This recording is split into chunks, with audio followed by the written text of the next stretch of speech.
Hello दोस्तों, welcome to my channel time is money 6296। तो आज का अपना टॉपिक है एनपीए क्या होता है। जानता हूं कि आप सबको पता है एनपीए यानी नॉन परफॉर्मिंग एसेट, लेकिन आपको यह नहीं पता कि नॉन परफॉर्मिंग एसेट क्या होते हैं और इनका यूज़ कहाँ किया जाता है। चलिए इसको जानते हैं। एनपीए यानी नॉन परफॉर्मिंग एसेट। सबसे पहले यह जानते हैं कि एसेट क्या होती है।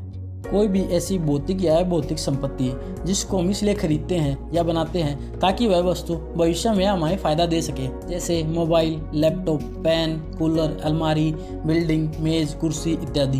वह वस्तु जो हमें फ़ायदा प्रदान करे वह एक प्रकार से हमारी एसेट कहलाती है। तो चलिए एक एग्जाम्पल की मदद से एसेट और लायबिलिटीज़ को और अच्छे तरीके से समझते हैं।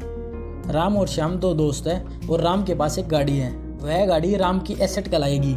श्याम राम से कहता है कि वह उसको एक दिन के लिए उसकी गाड़ी दे दे।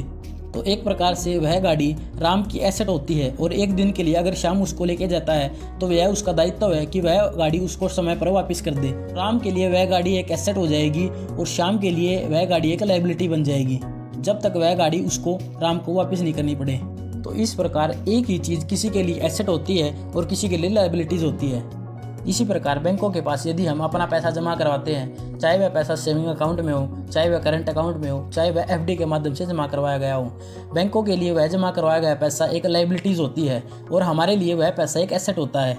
और हमारे द्वारा जमा करवाया गया वह पैसा बैंक किसी अन्य व्यक्ति को उधार पर दे देते हैं, तो वही पैसा फिर उस व्यक्ति के लिए एक लायबिलिटीज़ बन जाती है और वही पैसा उस बैंक के लिए एक एसेट बन जाता है।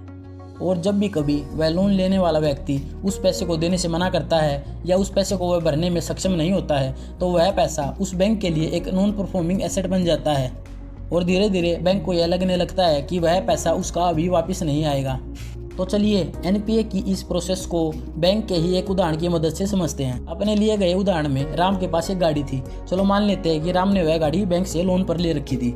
राम ने उस गाड़ी पर लोन 3 साल के लिए लिया था और पहले 1 साल राम ने उस गाड़ी की ईएमआई बिल्कुल टाइम पर दे दी थी, परंतु अगले वर्ष राम की वित्तीय स्थिति ठीक न होने के कारण वह उस गाड़ी की ईएमआई नहीं भर सका।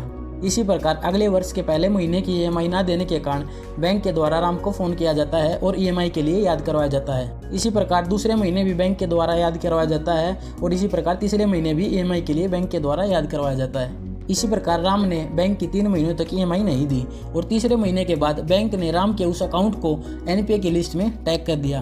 एनपीए की लिस्ट में टैग करने का मतलब यह है कि बैंक ने राम को प्रदान किया गया लोन नॉन परफॉर्मिंग एसेट के अंतर्गत डाल दिया गया है। उसके बाद बैंक द्वारा कोर्ट के माध्यम से राम को नोटिस भिजवाया जाता है। इसी प्रकार राम की वित्तीय स्थिति ठीक न होने के कारण 12 महीने तक राम उस लोन को नहीं भर पाया और बैंक ने उस लोन के अमाउंट को आरबीआई के पास भेज दिया कि वह अमाउंट हमसे रिकवर नहीं हो पाएगा। उस लोन के अमाउंट को लॉस एसेट की कैटेगरी में डालकर आरबीआई को सूचित किया जाता है।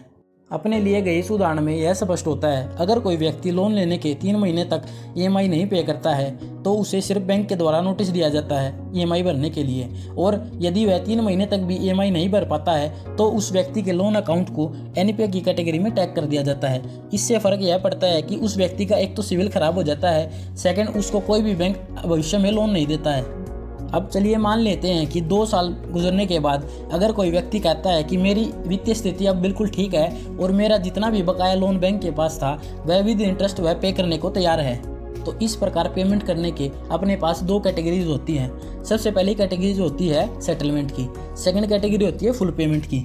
अब मान लेते हैं कि अगर किसी व्यक्ति ने बैंक से कुछ लोन लिया है और वह लोन नहीं भरने के कारण कुछ सालों तक वह लोन की अमाउंट 1 लाख रुपये हो जाती है और व्यक्ति बैंक को कहता है कि जी मेरे पास बैंक को देने के लिए सिर्फ 80,000 रुपये ही है, मैं बैंक को 1 लाख रुपये नहीं दे सकता हूँ, तो वह 80,000 रुपये अगर आप बैंक को दोगे तो वह सेटलमेंट कहलाया जाएगा, जिसका अर्थ है कि आप बैंक को उसका पूरा पैसा वापस नहीं दे रहे हो। यह आपके सिविल में हमेशा शो करेगा। सेकंड ऑप्शन आता है फुल पेमेंट का। इसमें बैंक कहता है कि जी आपके 1 लाख रुपए ड्यू है और वह व्यक्ति उस पूरे 1 लाख रुपए को ही पूरा पे कर देता है, तो वह फुल पेमेंट मानी जाएगी और भविष्य में हो सकता है कि दोबारा कुछ सालों बाद उसको दोबारा से किसी अन्य बैंक से लोन मिलने की संभावना हो सकती है। और अगर कोई व्यक्ति बैंक को सेटलमेंट के द्वारा पूरा पैसा प्रदान नहीं करता है तो भविष्य में उसे हो सकता है कि अन्य बैंक द्वारा भी कभी लोन प्रदान नहीं किया जाएगा। इसी प्रकार हमारा यह एनपीए का टॉपिक समाप्त हो जाता है।